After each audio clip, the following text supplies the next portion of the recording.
আমি hypokalemia periodic paralysis রোগে আক্রান্ত। ডাক্তার বলছে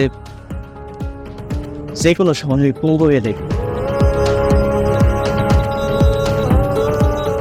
এবার আপনিই বলেন, আপনি যাই না শুই না একজন পঙ্গুর আপনি আপনার জীবন সঙ্গী করবেন? কখনই করবেন।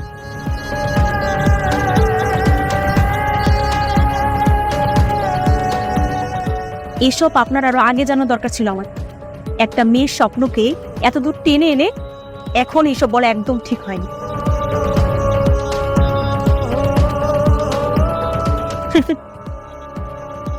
ভয়ের কিছু নেই। যেই মানুষটাকে আমি মোনা যেতে চেয়েছি সেই মানুষটা যদি পঙ্গু হয়ে যায় তাতে আমার কোনো সমস্যা নেই।